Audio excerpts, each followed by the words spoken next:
আসসালামু আলাইকুম রহমতুল্লাহ। সকলকে আন্তরিক শুভেচ্ছা জানিয়ে শুরু করছি। নাহুর 12 নম্বর ক্লাসে আছি আমরা।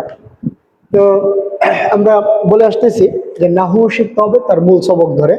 নাহুর মূল সবক হলো তিনটা: ইসতিলাহাত, আমেল, মামুল, তাআল্লুকাত। ইসতিলাহাত 9 প্রকার, আমেল মামুল 50 প্রকার, তাআল্লুকাত হলো 17 প্রকার। এগুলো আমরা আগের ক্লাসেও বলেছি। এই ইসতিলাহাত 9 প্রকার থেকে মুফরদ মুরাক্কাব দেখেছি, ইসমুল হরফ দেখেছি, মুআরাব মফি দেখেছি, মারফ ওয়া নাকিরাও দেখেছি। এখন আমরা মুজাক্কার মুন্নাস দেখব এই ক্লাসে। তো ইসিম 2 প্রকার: মুজাক্কার, মুন্নাস। মুজাক্কার কাকে বলে, মুন্নাস কাকে বলে একটু দেখি। মুজাক্কার বলে যার মধ্যে স্ত্রীবাচকের কোনো আলামত নেই, যেমন রজুলুন, কলামুন, কিতাবুন, এগুলো। আর মুন্নাস হলো যার মধ্যে স্ত্রীবাচকের কোনো আলামত আছে, যেমন ফাতিমাতু, ইমরাতুন, জাহরাতুন।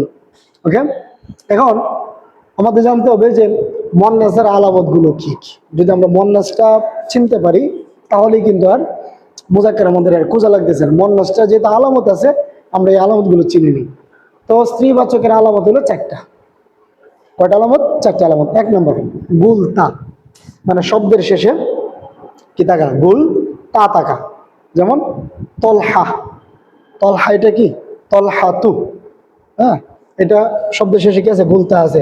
ইমরাতুন, জাহরাতুন, এগুলো কি আপনার মুন্নাসে, মুন্নাস, যেহেতু গুলতা আছে এখানে।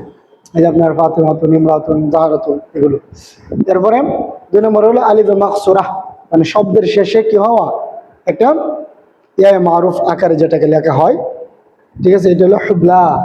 শব্দের শেষে কি হওয়া, আলিফে মাকসুরা হওয়া, যেটাকে ইয়া মারুফের সূরতে লেখা হয় হুবলা, এটাকে মুন্নাস। এটা কিন্তু মুন্নাস। আলিফে মাকসুরা হওয়া মানে কি, মুন্নাস, মনে রাখবেন।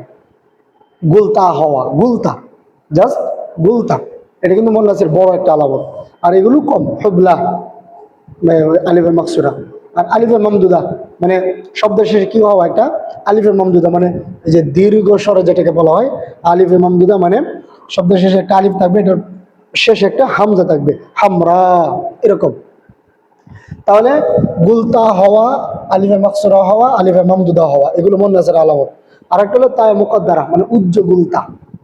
এই যে এই তাটা, এটা 2 রকম হয়, একটা প্রকাশ্য তাকে আর একটা তাকে না, এইটাই।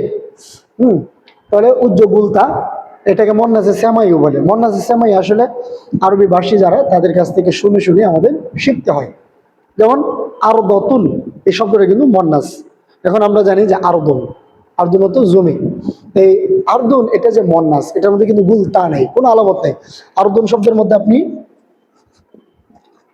কি পাবেন না, কোনো গুলতা নাই। তাহলে আপনার দেখতে তো মনে হয় যে এটা মুজাক্কারের মতো। এর মধ্যে গুলতা নাই, আলিফে মাকসুরা নাই, আলিফে মামদুদা নাই, কিন্তু এটার ভিতরে কি আছে, একটা আপনার তায়ে মুকদ্দারা গোপন আছে। গোপন আছে কিভাবে? আরদুন, এটার মূল হলো আরদতুন। প্রমাণ হলো যে আরদুনের তসগির হলো উরয়দতুন। আরদুনের তসগির কি, উরয়দতুন। এটা থেকে বোঝা যায়, কারণ তসগির করার দ্বারা একটা শব্দ তার মূলের দিকে ফিরে যায়।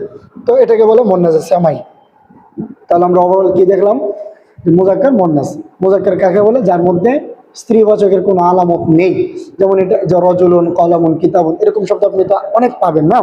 তো যেটার মধ্যে দেখবেন যে কোনো তা নাই, আলিফে মাকসুরা নাই, আলিফে মামদুদা নাই, এটা কিন্তু মুজাক্কার। আর মুন্নাস হলো যার মধ্যে স্ত্রীবাচকের আলামত আছে। স্ত্রীবাচকের আলামত 4টি। 1 নম্বর হলো গুলতা, বড় একটা আলামত। এই যে নামগুলোর মধ্যে কি আছে, গুলতা আছে।